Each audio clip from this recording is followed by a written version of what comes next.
Hello, good evening, and welcome to Iron Port here on Metropolitan Television. Iron Port is proudly brought to you by the Ghana Revenue Authority, GWEL PLC, Serene Insurance, Ghana Link Network Services, Meridian Port Services, and indeed the latest kid on the blog, Phoenix Insurance.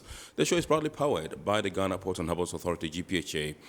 Tonight we are streaming live on our social media pages. On Facebook, we are streaming live at Ghana Port and Harbours Authority. Ghana Port and Harbours Authority. Still on Facebook, we are live at Port of Tema. And on YouTube, we are streaming live at Iron Port. Indeed, we shall be getting interactive with you along the line. And so all you have to do is send us your messages and comments via our dedicated WhatsApp line, which is 0559-019-177, 0559-019-177. And at the appropriate time, when the time is right, and I pick signals from the production team, we shall activate our phone lines for you to call in and contribute to the discussion. My name is Kennedy Mona. We are going for a quick break. When we return, we'll continue the show. Please stay with us. Every now and again, Goil makes good things happen. This time, Goil has introduced Super XP Ron 95, a higher grade fuel loaded with additives and yet sold at the same price as normal fuel. Go Super XP Ron 95 enhances engine performance like never before. It maintains the engine by keeping it clean from carbon deposits. Go Super XP Ron 95 is designed to burn slowly and thus improves fuel economy, making you save money after several kilometers. Go Super XP Ron 95 gives you a smooth driving experience, that is, less vibrations. Fill up with Go Super XP Ron 95. Now there's no need to pay more for any higher grade fuel. Goil has that sorted. Goil, good energy. Electricity, then pay your taxes. Our taxes, our future. Because you see, without our taxes, we wouldn't have good roads, good schools, better hospitals, streetlights, and other very important social amenities. When we pay our taxes, we give our children free and quality education. Talga, my money too small. Why should I pay my tax? Look, small.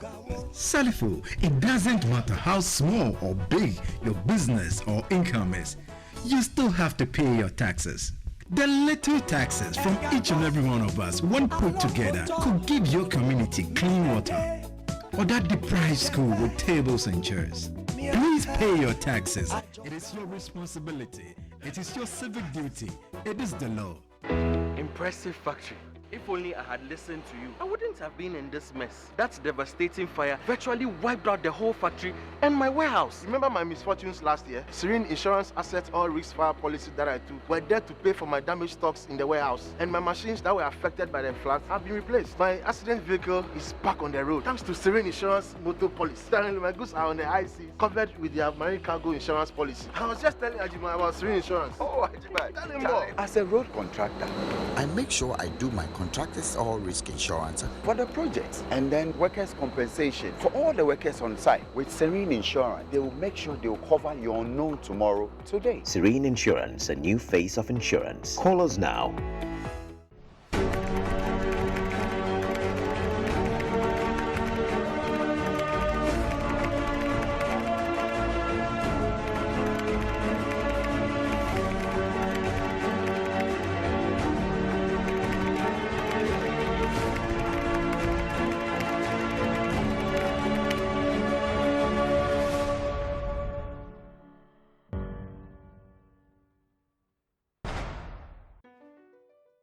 MPS Terminal 3 is Africa's new state-of-the-art container terminal at Tema Port.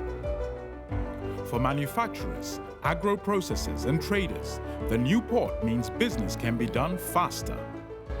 This infrastructure boost will improve Ghana's port handling capacity, connect more trading routes, and oil the engine of growth for the economy, creating greater opportunities across all sectors as Africa's markets merge and become the largest trading bloc globally. MPS, we connect, you thrive. Business and life can be like the sea sometimes. Sometimes serene, sometimes calm, sometimes turbulent, and at times it brings the unexpected. However it is like, trust Phoenix Insurance for your home, car, business, and marine insurance needs. Call 0302 246 319 or 0243 690 492. At Phoenix, you experience a delightful service delivered with wisdom. All right, so you're welcome back. It's now time for us to take a look at happenings in the port and shipping industry in the course of the week. And indeed, in the course of the week, the Customs Division of the Ghana Revenue Authority launched a crackdown on the misdescription of goods by unscrupulous importers and agents. Let's take a look at this story and more.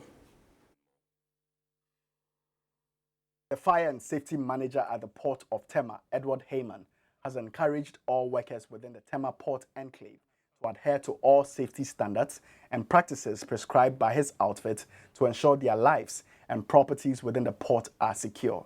The port fire and safety manager made this appeal following the celebration of the International Firefighters Day. We also want the port community to cooperate with us. The trainings that we come to do, come to them and do, we expect them to take it much seriously. Saving life doesn't come from only the firefighters, it comes from all of us. That's why we come to them. And we expect that they should do their bit. For us, we will always do our best to ensure that the incident does not start. The International Firefighters Day, marked each year, commemorates those who have died in the line of duty. The day also marks lifetime service given both by firefighters and by all those who support fire emergency service. Edward Heyman assured the port community that his outfit will continue to be proactive in preventive firefighting at the port to contribute to smooth maritime trade in Ghana. I think to the port community, I think this is an opportunity that they can just walk to the fire service, find out what we do and other things. Gone are the days that firemen have to sit down and wait for fire. Within the port, we do preventive firefighting. Preventive firefighting means you don't want the fire to start. And it becomes cost effective. When the fire starts, we spend a lot of money, a lot of time and other things, logistics to fight it. But when we do the preventive, the fire does not start. And that is what we are focusing on, and then we are also achieving that aspect. With the firemen, I think it still inspires them to also have the higher morale on the job. They have to have the pride of the work that they are doing. It is the best that they should do.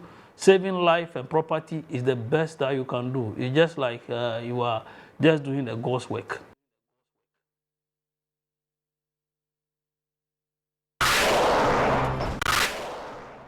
The Customs Division of the Ghana Revenue Authority has sent out a strong caution to unscrupulous agents and importers who engage in the misdescription and under-declaration of cargoes. The division also announced that it will punish and name and shame such individuals. This stern warning came during a press conference by the tax authorities to update the public on a suspected case of misdescription. Unit has picked some intelligence on paper importers and paper product imports to the extent that they under invoice, they may describe, and also they describe or value the weight that they assign to the paper products. So we've been monitoring them for some time now, and this particular container, we monitored it for about 2.5 months now. So immediately they arrived, we tagged them, and they arrived and passed the BOE. We tag them, and which means that they cannot clear until they see intelligence, or they should involve intelligence in the clearing of the products. According to Customs, the suspects, undisclosed, have agreed to meet Customs on Wednesday, May 10, to publicly examine the contents of the container to confirm the suspicions obtained from the scan. When found guilty, the perpetrators will be punished accordingly. The Customs Division of the Ghana Revenue Authority cautioned all such persons that they are on their radar and all appropriate sanctions will be meted on those who try to evade the payment of duties and taxes. Your question as to what misdescription is it is simply that you are importing A4 sheets, which is a finished product, and it attracts higher duty rate, 20% for instance. but they will enter stationery or some other items that attract 5% or lower rate. So by so doing, they'll be under declaring the duty that they should be paying, and also in some instances they are under declare their weight. You know, so if the container is supposed to be carrying about 18 tons, for instance, they will say 8 tons. So it means that the content is not much, and the duty that will attract only a smaller amount of duty. So these are some of the things we've been doing for a while now. So we just want to send a clear message to the importing public that yes, they are under our radar. We are monitoring them. So they should just do the right thing by declaring the right products and also declare the right rate so they can pay the right amount of duty. Otherwise, we will come harder on them. So that's our message for them this morning.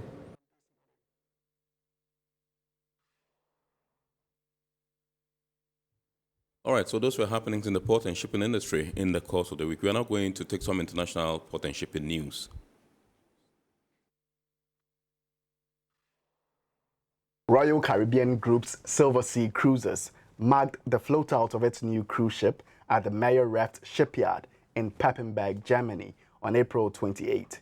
The ship is being billed as the first hybrid luxury cruise ship free of local emissions at port, thanks to incorporating advancements in the propulsion and power plant. Named Silver Nova, the 54,700 gross ton cruise ship is the first ocean-going cruise ship designed for Silver Sea Cruises since the cruise line was acquired by Royal Caribbean Group between 2018 and 2020. It is the first of 2 luxury ships ordered from Meyer-Werft, continuing the industry's focus on expanding the high-end ultra-luxury segment of the business.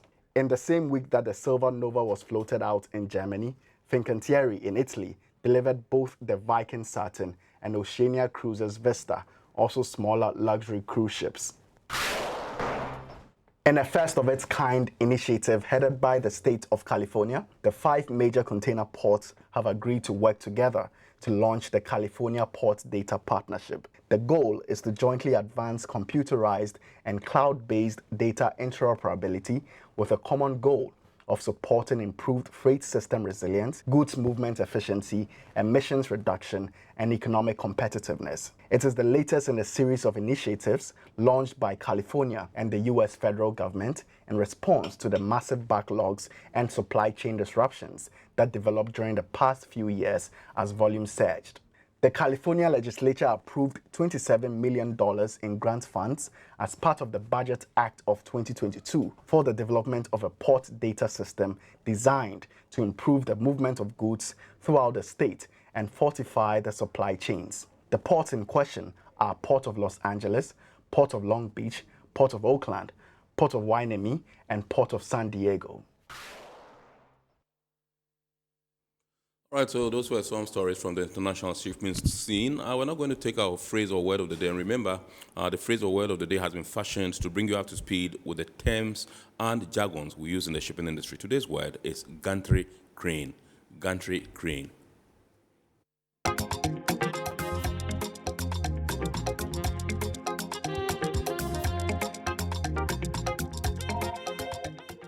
A gantry crane is a type of crane used to load and unload container ships. It lifts objects with a hoist and can move horizontally on a rail or pair of rails.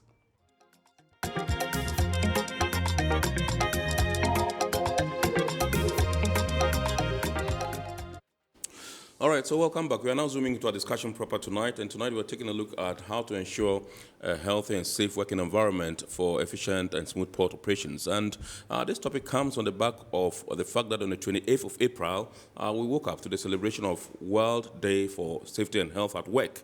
And that was a creation by the International Labour Organization, ILO, and that decision was taken in 2022 at the International Labour Conference, where it was decided that this particular day should be celebrated across the world to ensure a safe working environment and a healthy one, of course, for workers globally. And indeed, we also followed shortly with that with the May Day celebrations. That was Workers' Day, which was 1st May. And so we have decided that coming on the heels of these two celebrations, we will discuss something that is pertinent to our industry, that's the maritime industry.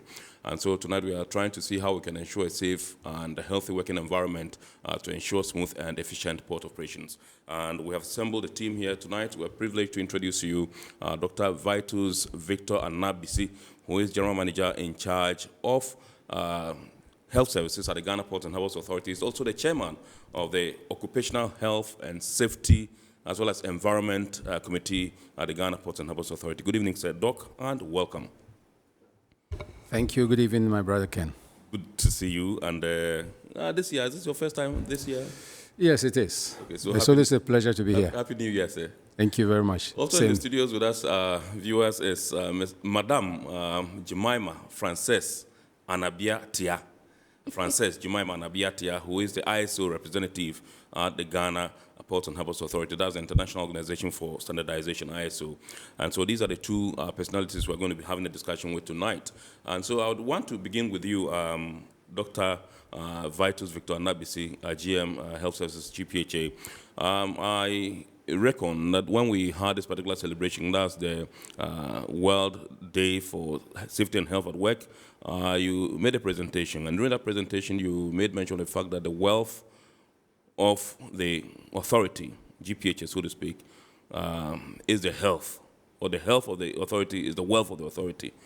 Can you expatiate and throw more light on this particular significant pronouncement that you made on this particular day? Thank you very much, Ken. This year, World Day for Health and Safety at Work, as you just mentioned, I think the theme of the celebration was a safe and healthy working environment is a fundamental principle and right at work. It's a fundamental principle and right at work. Now, even in GPH's mission, it's indicated clearly that the health of the staff of GPHA is the wealth of the organization. Now, you agree with me that when people are not healthy or when staff are not healthy, productivity levels are very, very low. And so if the health of the people is the wealth of the organization, it goes without saying that, of course, if you're not healthy, you cannot work, you cannot increase productivity, one. Two, if staff are not healthy, what happens is that there's going to be a lot of economic manpower hours lost to the authority, which is a cost to the authority and cost to operations. The company will have to hire extra hands to be able to cover those who are sick, especially who are on long-term sick leave. So all this goes to say that, yes, if the staff are healthy, they will all work, give out their maximum best, and then the authorities' wealth will be protected, or they create more wealth because productivity will be high. And that's why that statement is very key. And I think that it is very wise for the organization to capture that. And indeed, it has been investing a lot. GPHA invests a lot in the health of its staff. Exactly. That was going to be my next question. Why GPHA seems to have invested so heavily in the health of the staff? Yes. Why not?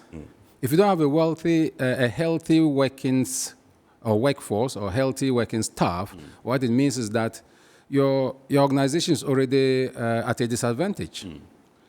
And so GPHA as one of we know that it's among the top 3 state-owned organizations, we know that.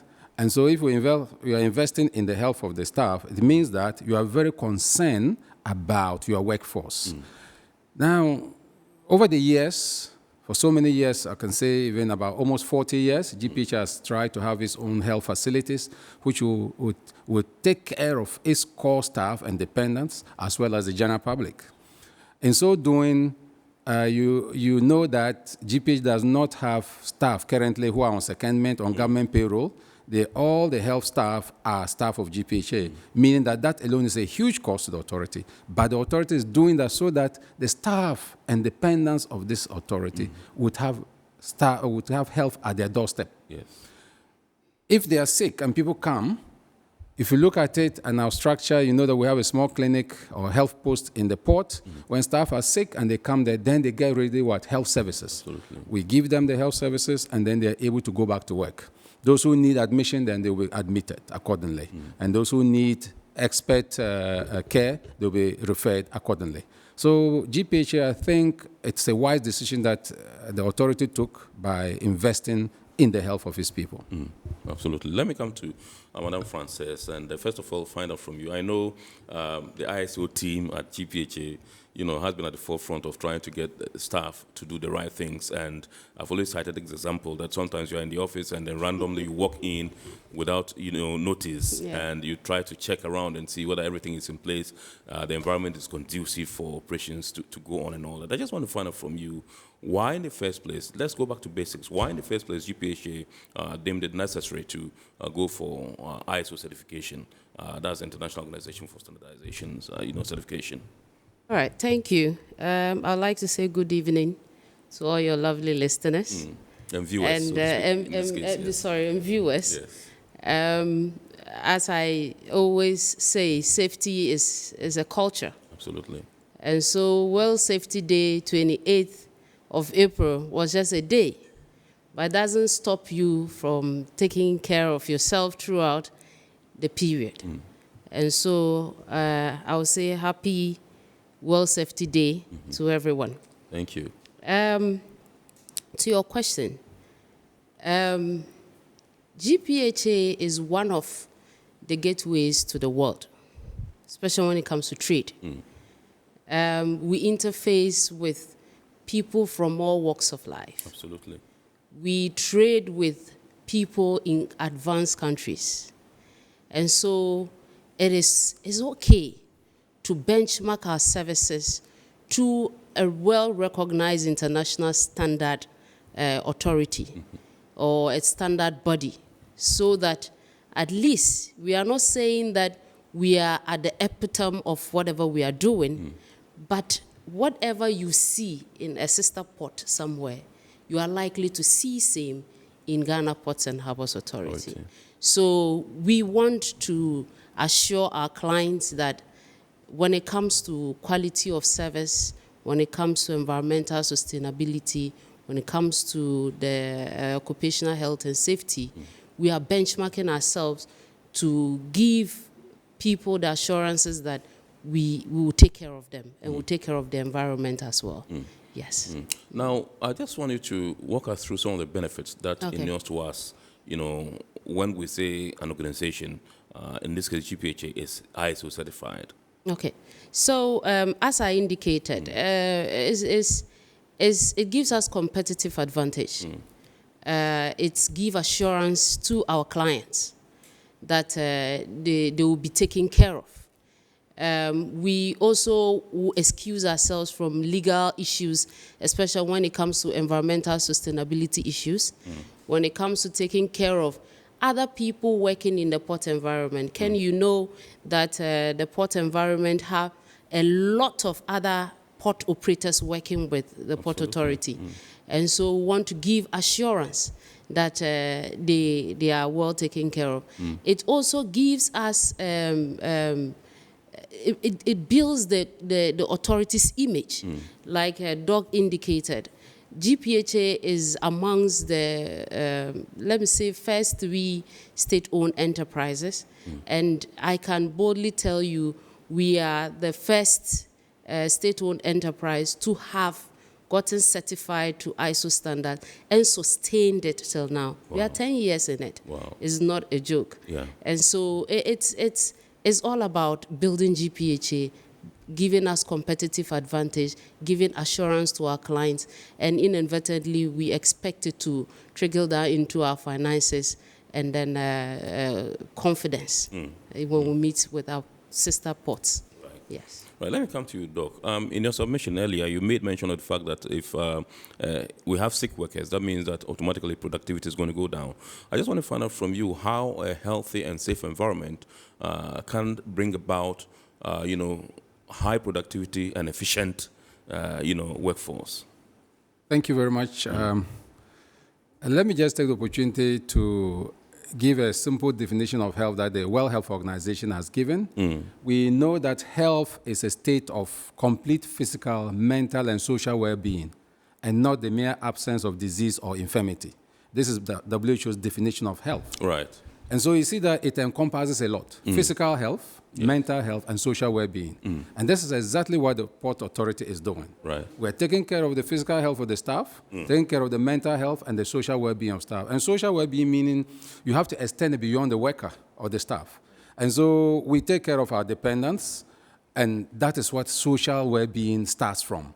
If your family is not healthy and you go to work, your mind will not be on the job. You'll be thinking about how you care for your family, your sick wife or sick spouse or sick child and all that. So you have a divided attention. So if you look at it, then that brings us to the issue of occupational health.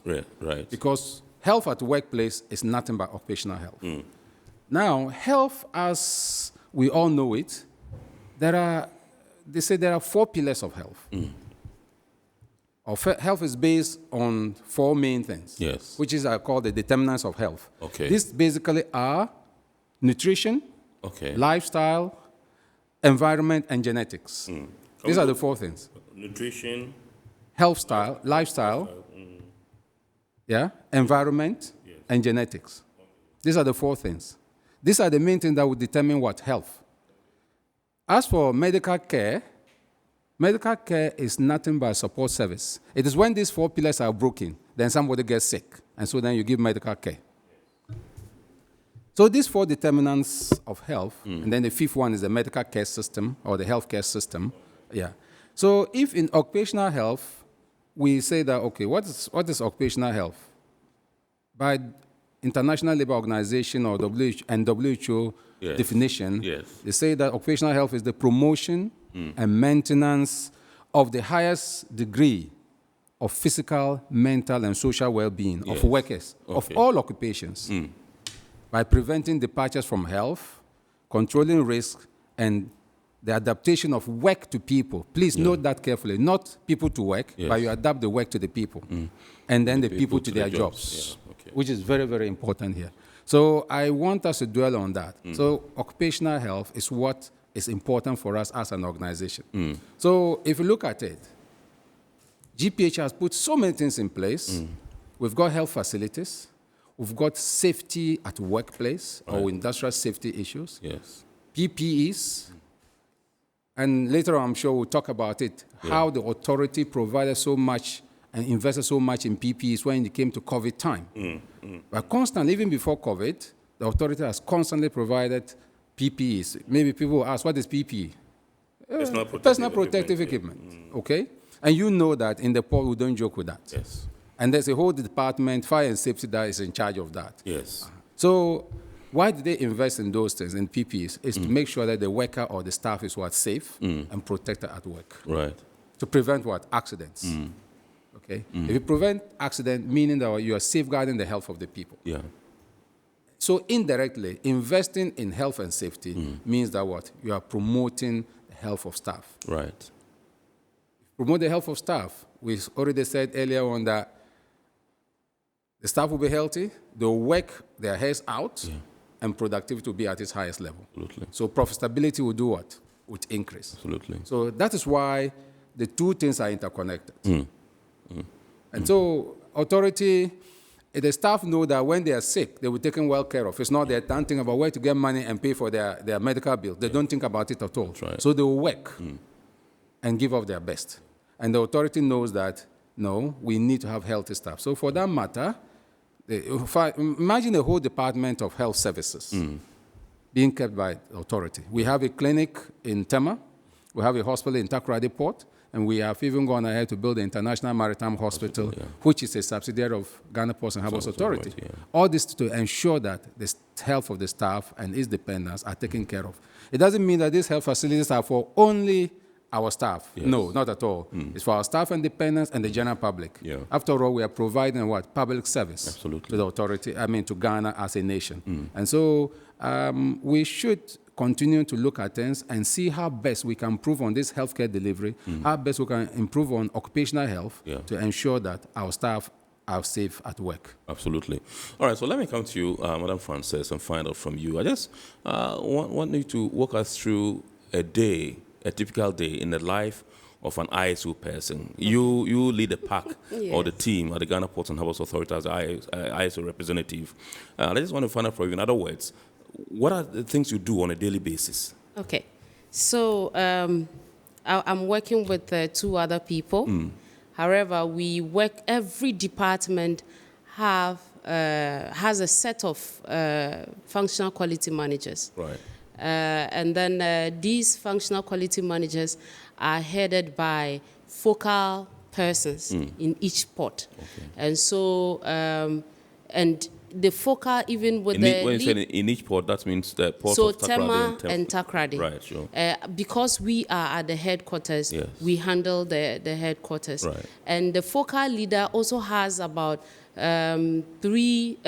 about 5-6 people under him Yeah. to help. Now, typically, we have divided these departments amongst ourselves. Right. I also have departments I handle from headquarters, Tema Port to Takoradi Port. Right. And what we do is we go for walkthrough.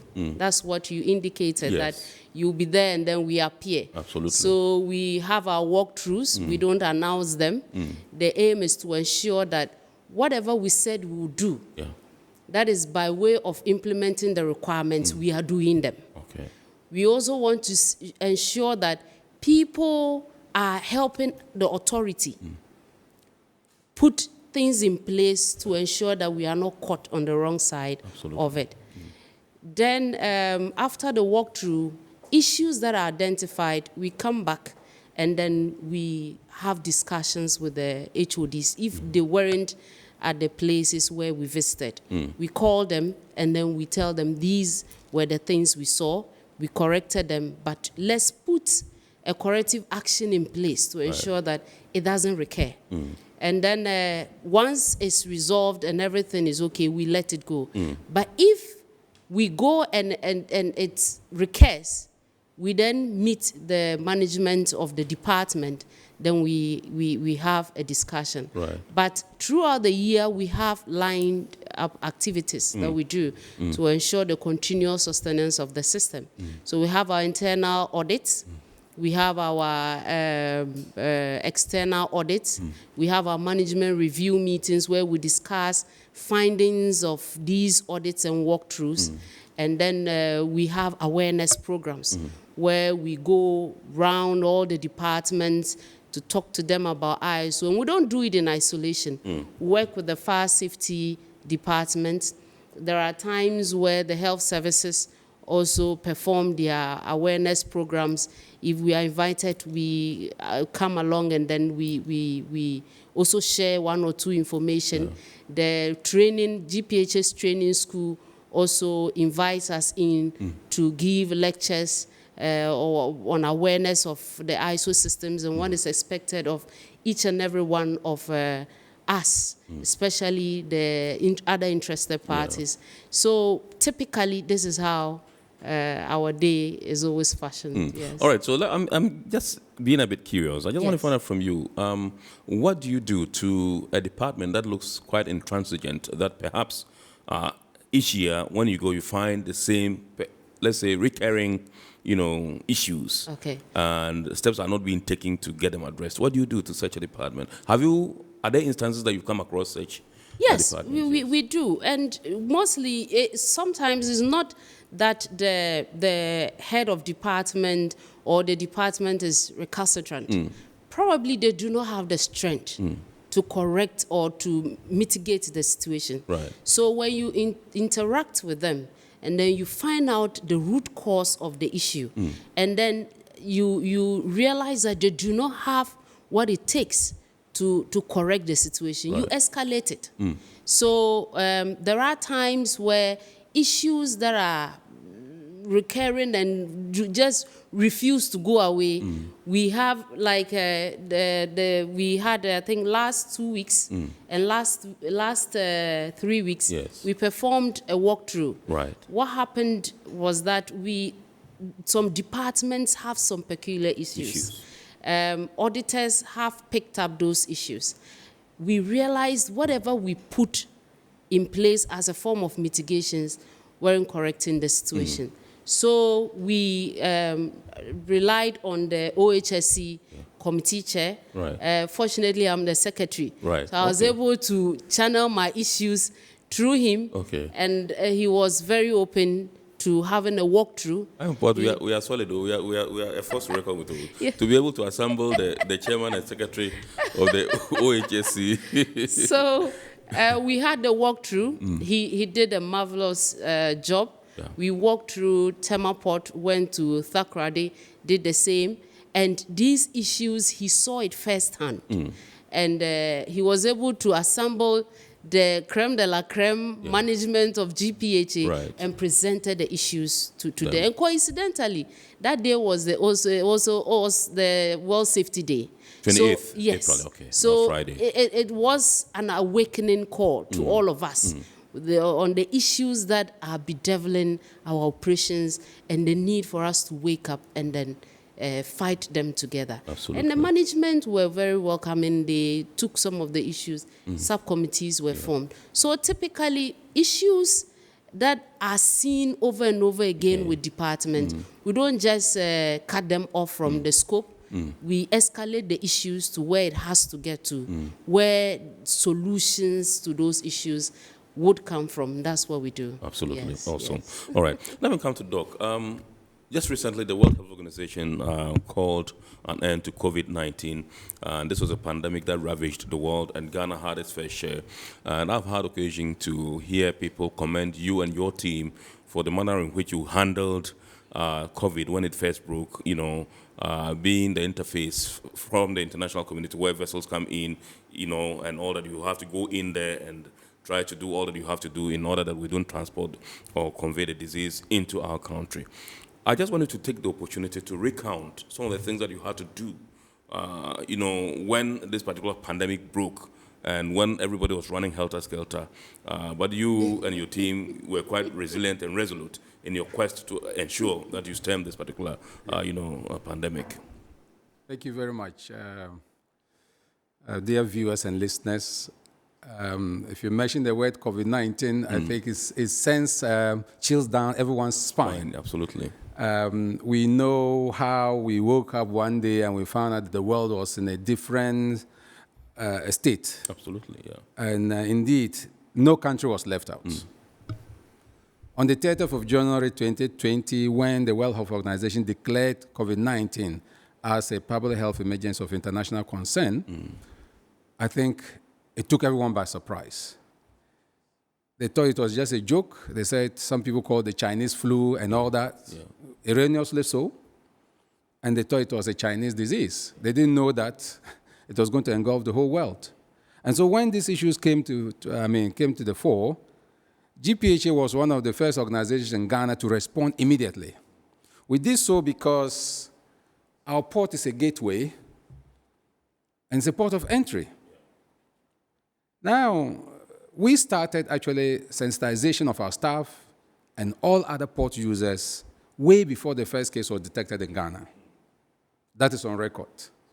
And all the information we gathered, the documents we produced, sensitization documents, symptoms and signs of COVID and all that, I think most of these things were taken up by the public health authorities in Ghana, the Ghana Health Service, the Ministry of Health, and they built on that, and they were able to come out with a lot more.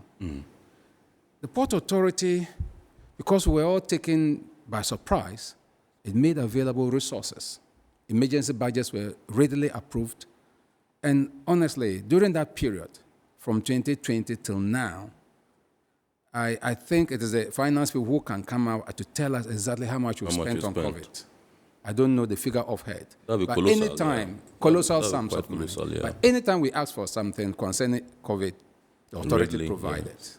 To the extent that people came and they saw us as if we were in a different country, we were in a different world. Because all that we needed, PPE, so far, we were at level 4. Right. Level 4 state of readiness to battle this pandemic. Can you explain what level 4 is? It's like level 4 is when you have the highest highest level of PPEs, protective equipment and clothing that you can use to battle any emergency, to battle any pandemic. Right. In terms of your personal protective equipment, and also what? The healthcare facility, its readiness and all that. All combined gives you the level 4. Now, if you look at it, the amount that we spent, we didn't do it in vain. Thank God, and I want to re-emphasize that, thank God, for this period, we lost not even a single staff of GPHA to COVID-19. Hallelujah. I say that to the glory of God. It's just by God's grace that we came. People died. Doctors died. Nurses died. Other healthcare workers died. And other people died. But for us as an authority, not the health services alone, but the entire Port Authority, our staff, nobody died. We only lost one retiree staff and then also a dependent. But staff, nobody, because we were really at it from the beginning. People were calling me Dr. COVID, Dr. COVID. And it was passed, but I didn't mind. I was happy to have that name because being a public health professional, I thought that if something has come to us, something new which we don't know, that's why public health is there. You have to go out there. We instituted a lot of surveillance protocols, and even to date, our municipal health directorate is always referring to the GPHA model. The model in terms of our model of surveillance as far as COVID-19 is concerned. We did this together as a team. You remember that we had a collaboration of what? Port Health. We had a collaboration of our own eye on port. We went so many places. There was no department that we didn't visit. We sensitized everybody. We didn't do it only within the Port Authority. We went outside to all other port stakeholders, even to our neighbors, the Tema Newtown, the Canoe Basin. We did all that just because a pandemic like that does not know any boundary. So you better tell everybody, let everybody hear about it so that we can protect ourselves. Again, I come back to the fact that the authority put so much into it. And I must say that credit goes to the Director General and his team, his top management team for making these resources available for us to fight this COVID. So on Friday, last Friday, the 5th of May, 2023, when the WHO Director General declared the end to COVID-19, it was such a big relief. He said that it was, I'll quote him, he said, "The pandemic has been on a downward trend, but the risk of new variants remains. This is according to the Director General. I repeat, the pandemic has been on a downward trend. It doesn't mean it's gone completely, but the risk of new variants has what? Still remains. So we should take this. We should be guided by this. Recently, the last month or two, we had our fair share of hiking of the numbers again. We keep, till date, we still test. When you come and we have cause to suspect that you have COVID, we will test you at our clinic. So I have statistics. I get daily update on how many people have been tested, how many positive we have. But the good news is that those who test positive, their symptoms are mild, and they are managed at home. We don't admit anybody because clinically they present with mild symptoms. But the point is, it is still here with us. Let us beware and let us take care of ourselves accordingly. Awesome. Yesterday I was, surfing through Facebook and I came across this particular post by MJJ Archives Pictures, and it has a picture of Michael Jackson in 1996, and it says March 18th, 1996, Michael pointing in front of the Paris Hotel, George V in Paris, France, and you saw him wearing a nose mask. And I was surprised. I said, but this man, what was he doing at the time? Did he know of any such thing or something? I was quite amused, and I decided that I would save this particular picture and then show it when we come. It was just a face mask itself that I saw, Michael Jackson wearing. I just want to see if I can zoom it, if you can see it. A face mask, just like the way what we saw. At that time. That was in 1996. Yes, Michael Jackson, we all know he was in his own world. He thought he didn't want to be exposed to any disease, any virus, or any germ. So he was protecting himself. So even there were statements that he was living in a cocoon or in an incubator. So I think doing that, I wasn't surprised. Probably he was afraid of the environmental pollution. He was afraid of people, so many people, millions of people that he encounters, and so he was doing this. Maybe he was a prophet of doom at the time. We don't know. That's the signal to the world that something like that will come. A day will come that we'll all be wearing that. Absolutely. Exactly. But those days, that mask normally, before COVID, it was confined to the hospital or health facilities. Yes. That's where you see people wearing masks. Yeah. But now, I think wearing a mask is a daily occurrence. Until date, people still wear masks. Yes. I do it myself when I go to church. When I enter any enclosed space with so many people, I wear my mask. Yes. So it has come to stay with us, that lifestyle. But one thing that I want to repeat and emphasize on it here is that the habit of hand washing, we should keep that. Hand washing should remain with us. Right. We should wash our hands well. As Ghanaians, we know that we'll wash our hands only after we've eaten. Yes. Mostly people don't wash their hands before eating, or they don't wash their hands properly before eating. They wash with just water, and then they'll eat. And after eating that, they wash with soap. Right. Which is the opposite. Yeah. You should rather wash your hands with soap and the running water before you eat. I asked somebody this particular question. The explanation the fellow gave was that when he washes with a soap, and there are still chemicals. The chemicals of the soap still remains in the hands, and so when he eats it, he thinks that he would have this kind of stomach, whatever. and that was the explanation the fellow gave. I saw it as weird, but I said, okay, fine, that's what belief. So that's very weird because you just have to wash and the running water, not in standing water, and to rinse all of chemicals, and then you're not exposed to any danger. So and then COVID has taught us a lot of lessons. And you know that even in the Port Authority today, we have posters everywhere prompting people about COVID and what you should do, what you should not do. And the role that our public relations department played, I mean, it was just phenomenal. They helped us anytime we called upon them. They were there. And all that was done to safeguard our staff and then the general public. Absolutely. So a lot of people who were using our port, I think they learned more about COVID through the port. Through the port. And so it's been very good. It's a good experience, though the task was daunting. Absolutely. And but we were up to the challenge. By God's grace, we braved it, and here we are today and sitting here and talking about it. Kudos to you and your team. Thank you. Let me come to you, Madam Frances, and I just want to find out from you. You made mention earlier in your submission that we've been signed on to the ISO for the past 10 years. Yes. Would you say there have been some changes emanating from our certification, from the ISO? When we started in the early 2010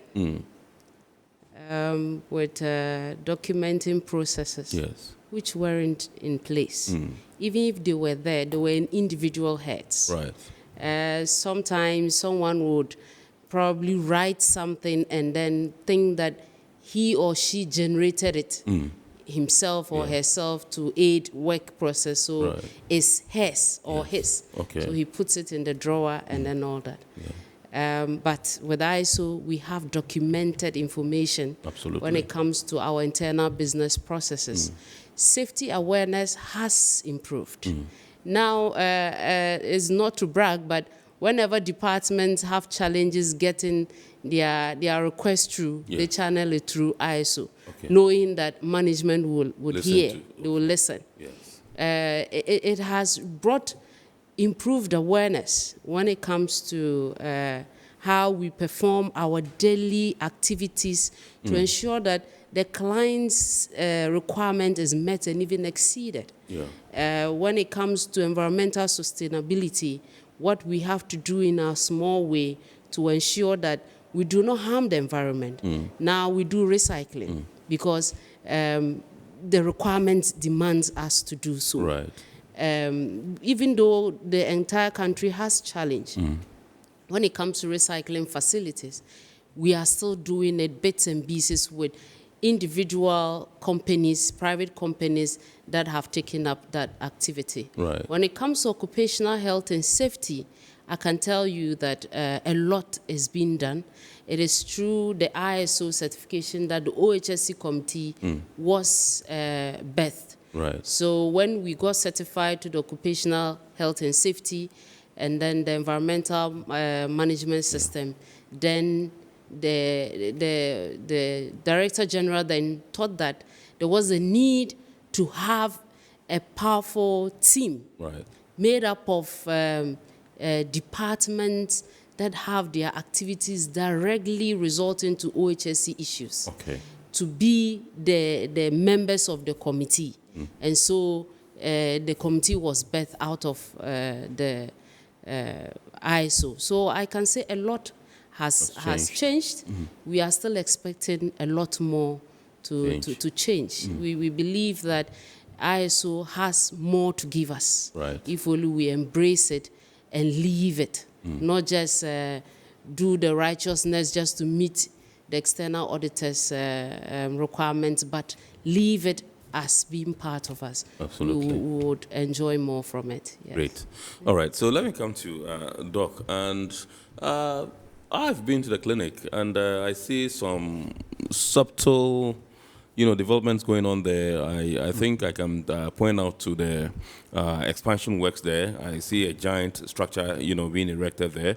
And I also understand that you are going paperless at the moment. Yes, I think when I visit the doctor, I tell him what my problem is, then he takes it down. And then, when you get to the OPD, they transmit it through there. You go in there, the doctor already knows what complaint you've lodged. And then once you tell the doctor whatever it is that is wrong with you, then he also does his prescription and tells you go to the pharmacy, and then you go there and everything is there. That's an indication that you've gone paperless. Can you walk us through some of the changes that that is happening at the clinic over there in Tema? Thank you very much, Ken. In life, one has to strive to improve each day of your life. You should not remain stagnant, no matter where you find yourself. And so I joined GAPOHA, or Ports and Harbors Authority, in September 2001. So I'm 22 years in this authority. Wow. What I came and met, maybe you haven't seen it because you joined recently. Absolutely. Things have changed. Yes. So we just thank God for that. Yeah. And so, and also if you join an organization, don't leave it the same, especially if you are given the opportunity to head the organization or to manage affairs, you shouldn't leave it the same. Yeah. Make sure at least a little bit of improvement comes, and then let others come and build on that. Right. Our forefathers, forerunners, they did their bit, we also have to do something. Sure. And so, with a paperless system is simply called what? Electronic medical records. Right. That's what it's called all across the world. In this day and age of IT, we cannot be left behind. Yeah. Even in the public sector, health sector, they have gone paperless. Yeah. So how much more private facility or quasi-government facility like GPHA, we can even do it better. Absolutely. Because we have some resources. We are more resourced or better resourced than the public health sector. Yeah. So electronic medical records is the way to go. Right. So you come, you walk in, you don't need to bring any card. Yeah. You just give, if you know your staff number, yeah. whatever, you give it to the records people. They key it in, every information about you pops up. Yeah. And then they tell, okay, you just go to the nurses. So they will feed the information to the nurses station. The nurses, they will call you. Once they see it on their computer, they will call. You come in, they take your vital signs, that's your blood pressure, your temperature, your sugar, and all that. They do that. Yeah. And then they will divide the patients to the various consulting rooms. They will assign you to the various consulting rooms. And then the doctor also, you don't walk in there with any folder anymore. The records will not give you any card or folder to go with. It's all, like I say, paperless. You go in, the doctor attends to you. The nurses would have captured your sickness, your history of your complaints. Right. They will capture that. The doctors will build on that, do further questioning, do their physical examination, and if there need be, they will request for laboratory examination. If Right. there's a need for laboratory examination to be done, they also send electronic information to the lab, Right. and just say, okay, you go to the lab. By the time you get to the lab, your information is there. They will do the various labs. Then the lab will send the result back to the doctor electronically. So the patient comes back, and the doctor looks at the lab, reviews it, and concludes his diagnosis, and then gives medication also via the same method to the pharmacy. You walk to the pharmacy, you pick your medication, and there out you go, Right. without touching any piece of paper. We know that this saves a lot of time. Initially, you see a lot of headaches here and there. We are still perfecting the system. So I would like to employ every staff to be patient when they come there, because we think we're building on this system, and when we get to the highest level, they will enjoy it better. So to reduce waiting time, patient waiting time, it will also reduce resources, the use of resources. When we're using paper, so much paper, we know the volumes of folders and material that the printing department was printing for us. Prescription parts, X-ray request forms, and all those things, and even the folders themselves. Right. Our folders were in the form of booklets, not like other facilities where they use full paper, A4 sheets. We were using booklets like exercise books. Right. So that was huge cost to the authority. Now all those things are what? Been phased out, They've been phased out. So it is a very good method, and it's a very good system that we should improve, we should try and enhance to make sure that we expand it to other areas. Right. Now, coming to the infrastructure you've seen at the clinic going on, yes, there's infrastructure development going on, but people, unfortunately, some top management people give a very bad impression as if Dr. Nab is trying to develop another hospital when we have the International Maritime Hospital. It's an erroneous impression. That building that you see is a new pharmacy block, a new records block, new administration block, and other offices. It is not. It's not a ward. They are not wards, as people think. So I think I will use this medium to let people know that they are not wards. We are not challenging. We are not rivaling International Maritime Hospital, because that is our own facility. We feed them with patients. About 95% of their referrals come from us. So why would we be rivaling them? I think people should get to know this and take it from me, that we are not building a new hospital or new clinic, as other managers will go around saying erroneously. They don't really care to come and ask and know the details. So we are just making hands. I came and met that place. There were 2 40-footer containers put together as a pharmacy and a records. It was horrible. I mean, GPHA, the status, and I mean, it didn't befit our status. So if that project is coming on, it is only beautiful. It's only nice to also motivate staff to work in a better work environment. Why would we be talking about safety at work or occupational health and safety when we are tied up in containers where there is no aeration, there's no good aeration, there's a lot of mold there because folders were put there and people were breathing in mold and all that, which was affecting their health. There was no enough aeration, so airflow was restricted. Even people sitting there, it was very bad. So if we're improving on health and safety or occupational health, this is part of the improvement of occupational health. Okay, that's the structure there. Yeah, that's the structure you can see. So when it is gone, that container you're saying is a temporary pharmacy. That's a temporary pharmacy. All that will be removed, and they all move into this block. So you have good pharmacy, modern medical records department, or call it health information. And then all other offices. Why shouldn't workers, healthcare workers of our department, why shouldn't they work in a good environment? Are we supposed to remain in containers like we are chickens or goats? No, not at all. We are human beings and we are staff of GPHA. And so if GPHA is improving on the work environment of its staff, it does not have to, GPHA should not forget about health services. And so the authority has seen it wise to improve on this. So people should stop thinking otherwise and please be happy for development. People should be happy for development instead of speaking negative things and all that. So I thank you for highlighting that. And I think that it's important we know that. And when we are working in such a very good work environment, people are happier. And that will impact on the quality of healthcare they give. Because you will not be begrudging, and I can't do this. No, people will work freely and they'll be happy with their work environment. Patients will experience that work environment as well. So that's what we're doing. And we just only hope that work would move faster than it is. It's been going at a snail pace. It should move faster than it is now so that we can begin to enjoy that facility. Thank you very much. Welcome, Doc. Thank you.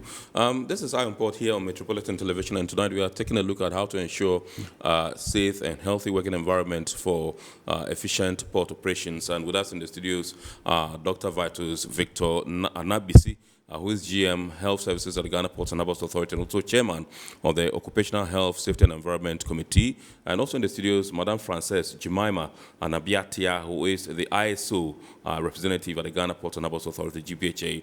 They are those we are doing a discussion with tonight. We are going for a quick break. When we return, we'll continue with the discussion. Please do stay with us. Every now and again, Goyle makes good things happen. This time, Goyle has introduced Super XP Ron 95, a higher grade fuel loaded with additives and yet sold at the same price as normal fuel. Gold Super XP Run 95 enhances engine performance like never before. It maintains the engine by keeping it clean from carbon deposits. Gold Super XP Run 95 is designed to burn slowly and thus improves fuel economy, making you save money after several kilometers. Gold Super XP Run 95 gives you a smooth driving experience that is less vibrations. Fill up with Gold Super XP Run 95. Now there's no need to pay more for any higher grade fuel. Goil has that sorted. Goil, good energy. Electricity, then pay your taxes. Our taxes, our future. Because you see, without our taxes, we wouldn't have good roads, good schools, better hospitals, street lights, and other very important social amenities. When we pay our taxes, we give our children free and quality education. Talga, my money too small. Why should I pay my tax? Look, small. Salifo, it doesn't matter how small or big your business or income is. You still have to pay your taxes. The little taxes from each and every one of us, when put together, could give your community clean water or that deprived school with tables and chairs. Please pay your taxes.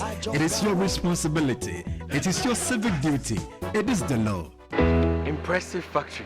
If only I had listened to you, I wouldn't have been in this mess. That devastating fire virtually wiped out the whole factory and my warehouse. Remember my misfortunes last year? Serene Insurance Asset All Risk Fire policy that I took were there to pay for my damaged stocks in the warehouse. And my machines that were affected by the floods have been replaced. My accident vehicle is back on the road thanks to Serene Insurance motor policy. Currently, my goods are on the IC, covered with their marine cargo insurance policy. I was just telling Ajima about Serene Insurance. Oh, Ajima, tell him more. As a road contractor, I make sure I do my contractors all risk insurance for the projects and then workers' compensation for all the workers on site. With Serene Insurance, they will make sure they will cover your unknown tomorrow today. Serene Insurance, a new face of insurance. Call us now.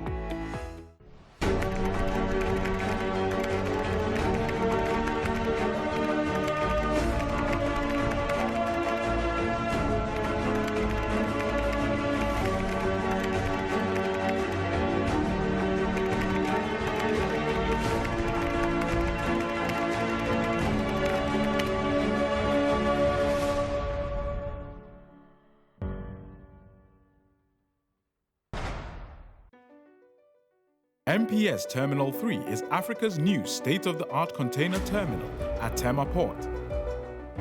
For manufacturers, agro-processors and traders, the new port means business can be done faster. This infrastructure boost will improve Ghana's port handling capacity, connect more trading routes, and oil the engine of growth for the economy, creating greater opportunities across all sectors as Africa's markets merge and become the largest trading bloc globally. MPS, we connect, you thrive. Business and life can be like the sea sometimes. Sometimes serene, sometimes calm. Sometimes turbulent, and at times it brings the unexpected. However it is like, trust Phoenix Insurance for your home, car, business, and marine insurance needs. Call 0302 246 319 or 0243 690 492. At Phoenix, you experience a delightful service delivered with wisdom. All right, so welcome back. We are moving straight once again into the discussion, and this time around I'm coming to you, Madame Frances, to find out from you what the port in Ghana can do, as the port of Tema and Takoradi, to remain ISO certified. All we have don't to derail the process, the progress we've made so far. All right, thank you. All we have to do is to stay compliant with the requirements of the ISO certifications we have implemented. We have to avail ourselves to partake in activities to ensure continual sustenance of the systems. We also have to, on our own, in our various departments, do the little things that we can to support the entire management of the system. We have to continually review and improve our internal business processes, document them, provide trainings to our staff using these improved internal business processes documented.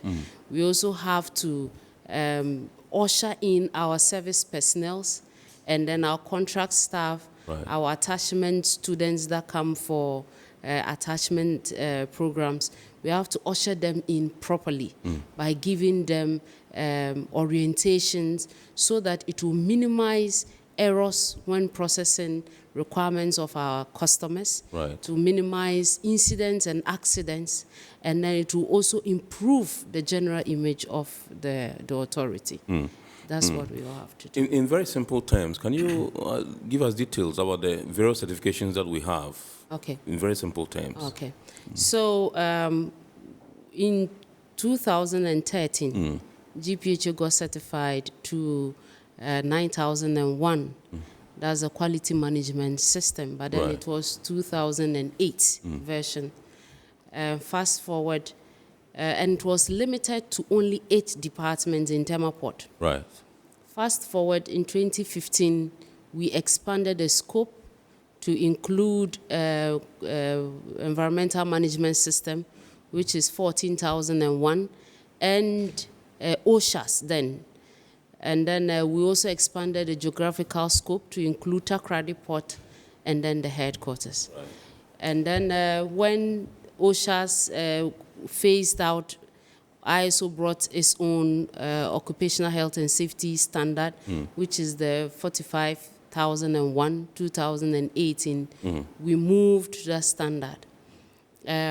We integrated all these 3 standards and managed as an integrated management system. Right. Last year, we got certified to 27,001, which is Information Security Management System, for only the headquarters. Right. The reason being that our IT management system is centralized. So the information nodes, which the 27,001 seems to manage, is centralized at the headquarters. Right. And so now we are certified to 4 standards, 3 across the entire authority, and then 1 to only the headquarters. Yes, please. Okay, awesome. So let me come to Dr. Nab and find out from you what your role is. You were recently inaugurated as chairman of the Occupational Health, Safety and Environment Committee, Ghana Ports and Harbors Authority. Tell us about it. Thank you very much, Ken. Thank you, my august viewers and listeners. I want to add something a little bit to what Francis said before I answer your question. Like, if you look at the achievements from implementing ISO in GPHA, right? Maybe specifically ISO 45,001, which you just mentioned. Yes. I'll mention them just briefly. There's now continuous quality improvement of GPHA organizational health and safety culture. 2, there's a more focused GPHA workforce with good knowledge of the management systems. Right. 3, there's decrease in issues with regulatory compliance. 4, there's been reduction in the overall cost of incidents. Incidents lead to what? Accidents. Absolutely. And near misses, isn't it? Yes. Then there's also reduction in the cost of insurance premiums. We all know that if you get, the more accidents you get, the higher your insurance premium. There's also a better process conformity. People conform to processes better now, since the implementation of ISO. Right. Then the last one is there's a common understanding of occupational health and safety outcomes by staff in all departments, in all the ports, or in both ports. So now coming back to your question, yes, Mr. Gavin Amavi is the immediate chairman. I can see the various certifications. Right. Okay. There on the screen. That's nice. So Mr. Gavin Amavi is the immediate past chairman of this committee, the Occupational Health and Safety and Environment Committee. Okay. And he did a lot of work, and we need to applaud him for the hard decisions he took and how he drove this committee. Yeah. And I've been working with him since 2017 when the committee was formed. Okay. And so he has bowed out. He's now on pension or retirement. Yes, retirement, yeah. And we can only say kudos to him for what he has started. Yeah. So we have to take this work to the next level from where he left. His shoes are big, but we're trying to fill in his shoes. And so being a chairman of such a committee is a strong 13-member committee. 13 members. And most of them are general managers of the authority. Right.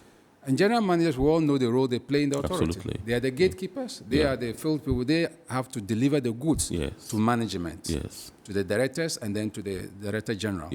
And so to chair such a committee, also, I'm a general manager myself, but with so many other general managers on the committee, it's not an easy task. You need their support all the time. And at our level, in a way, it's good because at least we understand our own language, and then we can drive things. The various departments involved. If a general manager gives directive down, it has to flow down. But we are not lording it over the staff. We want the involvement of staff. So we use a bottom-up approach that from down below, if students, if staff and other people see certain things, they should not hesitate. They should bring it to the knowledge of the heads of department who push it up to the committee. Like Frances said, ISO indirectly is a police in the authority, indirectly.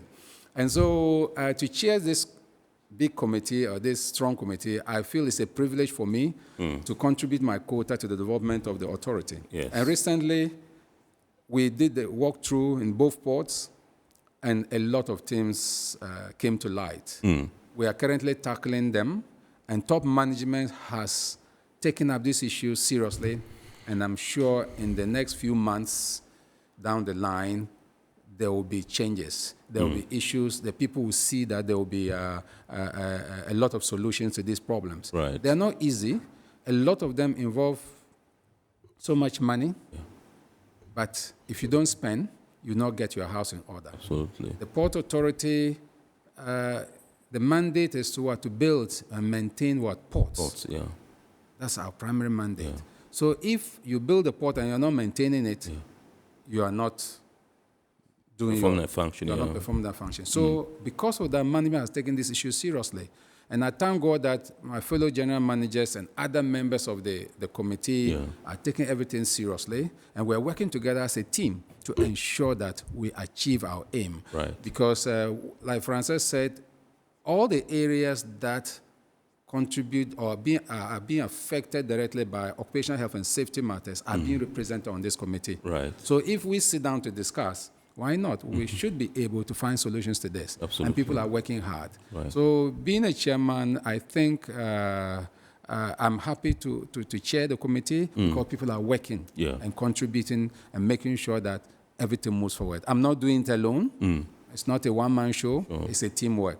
So we want to take the opportunity to tell other staff of the authority that, look, when the committee comes to you, or when we send messages or mails to you, please don't see it as we are trying to put somebody on the spot. No, we are trying to improve so that day in, day out, all the stakeholders of the port, they would have good things to say about the Port Authority and not to go out there with negative stories and all sort of issues. So basically, I think that I'm happy to chair and I hope to get all the support that I need. Absolutely. Thank you. Madam Secretary, do you have anything to add to what your chairman just said?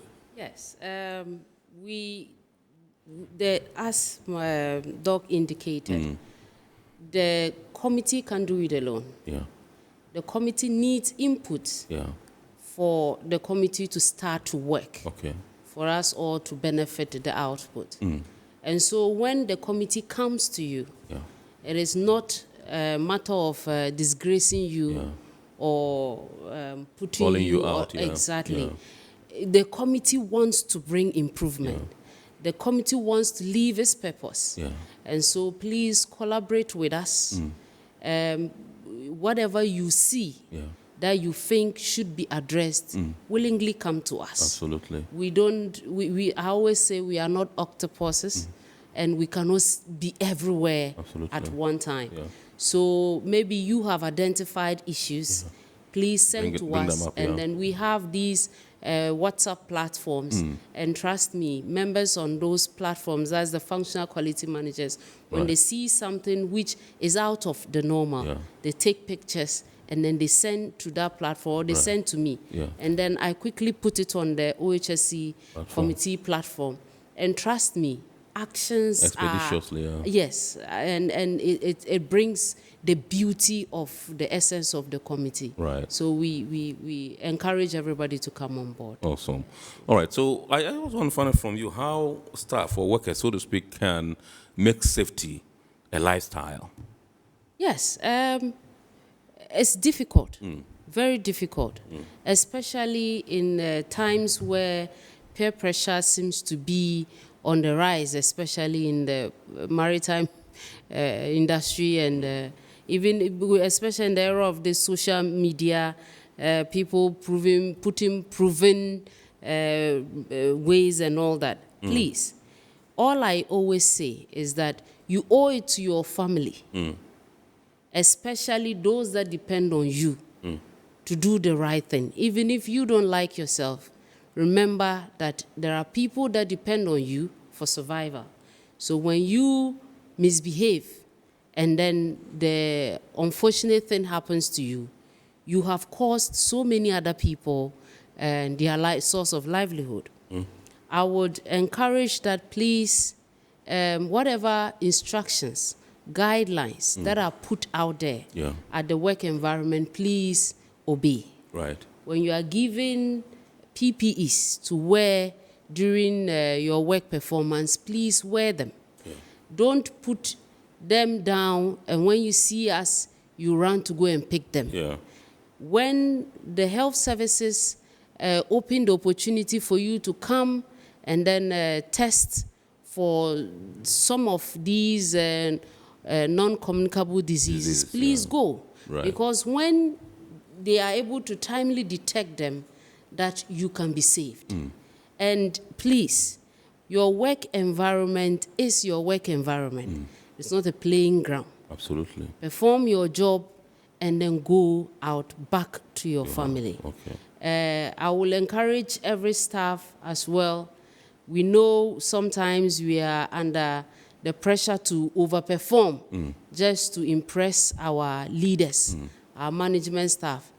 Indulging in drugs, illicit drugs, to gain the energy to outperform yourself is not the right way. That is why in the wisdom of management, we have breaks. We have some other arrangements to relieve you. The shift system is one of such. Please, let's take advantage of them. If you will get money, you will get money. You don't have to die in the process of getting the money. Then it is useless. Awesome. So let's all come together and be each other's keeper. Please, you can report an unhealthy behavior of a staff so that we save the staff and the dependence of the staff. Absolutely. Right. Thank you. Awesome. All right, so let's do some messages now. This one says, my name is Fred Awoche from Community 2. I am a clearing agent, and I have always admired how the health services are conducted at GPHA clinic. Anytime I'm there, the nurses are kind and pay attention to my every need. Kudos. Okay, this one says, can our ISO rep for GPHA tell us more about information security management system and what the objectives are for that? My name is Mama Atanga in Takrade. Okay, so the information security management system, as I earlier on indicated, takes care of the information nodes of the authority. When I say information nodes, where we generate the information and save the information and use the information. And so the aim of the information security management system is to ensure confidentiality in our data. The integrity of the data we generate has to be our priority. And the accessibility.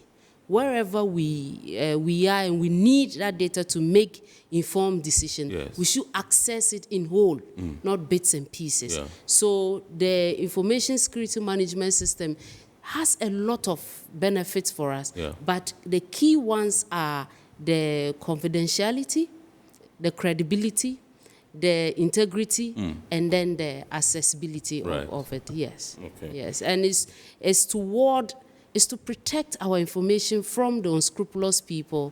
You know, they say data is now wealth. Absolutely. And trust me, if an unscrupulous person gets your data, you would regret it. Absolutely. We are all aware. I think 2-3 years ago, MEX was attacked, and I think their Nigerian counterparts actually saved the day. Sure. So we are trying. You also know that the maritime industry has all of a sudden become the target. Yeah. And so we are jealously guarding our information so that we don't fall in the hands of these people. Absolutely. We get the number. I was talking with last Friday, we had the management review meeting for the ISO 27001. And the information we gathered was that in a day, the number of phishing emails that are sent to us, you can't imagine. Absolutely. So it means that they are having sleepless nights to access our information. Data, And so we also have to put in tight measures to protect it as well. Absolutely.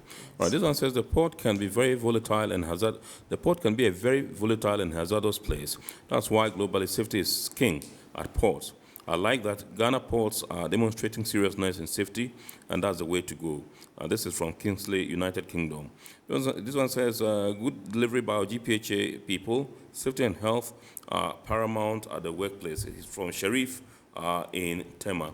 And this one says, good evening. I am a safety professional myself, and I must commend your guests for their good job.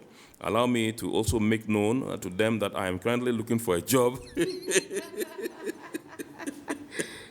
and would be glad if there are any vacant opportunities available at the port. Well, he's putting in the job application. That's a sharp one. A smart way, I'm telling you. Anyway. All right, so we have barely 2 minutes to go. And so let me come to Doc, and find out from you the kind of advice you have for staff of the authority and all who work within the port environment. Just 1 minute, and then we'll take a bite. Thank you very much. My dear fellow workers of Ghana Ports and Harbours Authority, and by extension, all Ghanaians, because the port is for Ghana, yes, and we are working for Ghana. But as far as my job description was concerned, I'm within the Port Authority. Yes. But by extension, I serve Ghanaians. Yes. I want to say that health and safety, for that matter, occupational health and safety, yes, it's a very important concept that we should take seriously. Absolutely. We cannot close our eyes to the issues on the ground. Wherever there is work, there is a possibility of incidents and accidents. Yes. So we must safeguard ourselves. Frances already said it, that we should protect ourselves. Yeah. In so doing, we protect our families. Because you are maybe you are the breadwinner of the family, so you don't want to cut short your life. Yeah. So there are a few things I would like staff of GPHA, and by extension their dependents, and also the public to know that, for instance, early detection and management of both communicable and non-communicable diseases is key in healthcare. I already said earlier on that the 4 determinants of health, they are there. Yes. But when those determinants, one is broken, then that's why you have... Nutrition, lifestyle, environment, and genetics, Exactly. Genetics, you can't do anything about it, isn't it? So when any portion is broken, then healthcare comes in to fix it. Okay. Then we should also look at making sure that those who have non-communicable diseases, that is the diabetes, hypertension, asthma, obesity, should come for early review. Right. Honor your appointments and come for checkup. Right. Maybe checkup is the way they will understand. Follow up and review, you must come. Okay. Because the authority is spending so much money to procure the medication for you. So please make use of those medications. Awesome. We should also adhere and comply to all health advice given to you when you come to the health facilities. Okay, sure. And then avoid unhealthy lifestyles. Okay. Like use of illicit drugs, alcohol abuse, and all that. And then also the last is, and not the least, make time to laugh, smile, all day long. Okay. Thank you very much. All right. Thank you very much, Doc. Just 5 seconds, because we have time. Yeah, we're constrained for time. I would like to use this opportunity to thank GPHA, the management of GPHA, for continually supporting the cause of the ISO system and taking safety issues as one of the paramount things in the authority. I'd like to thank all staff for always supporting the cause. No matter how late or how early we come, they are always there to listen. They listen to our advice we give them and they implement. I'd like to thank the former ISO coordinator for, in fact, leading the way, like Doc said, when it comes to the OHSC committee.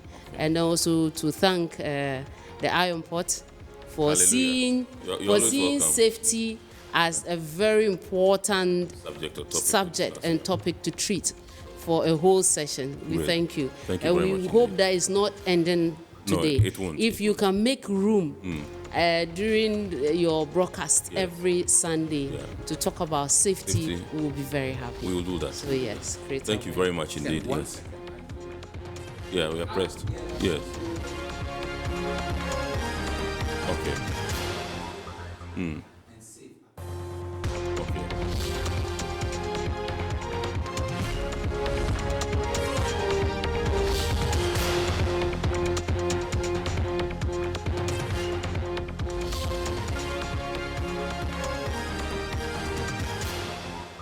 The Occupational Health, Safety and Environment Committee, GPHA, and indeed Madam Frances Jemima Nabiatia, who is the ISO representative at the Ghana Ports and Harbors Authority. Remember, we've been discussing how to ensure an effective how to ensure a healthy and safety environment, a working environment for effective and efficient port operations. I would like to say a big thanks to our sponsors, Ghana Revenue Authority, GWEL PLC, Serene Insurance, Ghana Link Network Services, Meridian Port Services, and indeed Phoenix Insurance. Remember to watch the abridged version of our Port on Wednesday at 8:30 p.m. on Ghana Television, and also remember to keep watching the rest of our programs. God willing, next week, Sunday, we shall bounce back with another wonderful edition of the show. Good evening and have a super week ahead. My name is Kennedy Mona. Thanks for watching.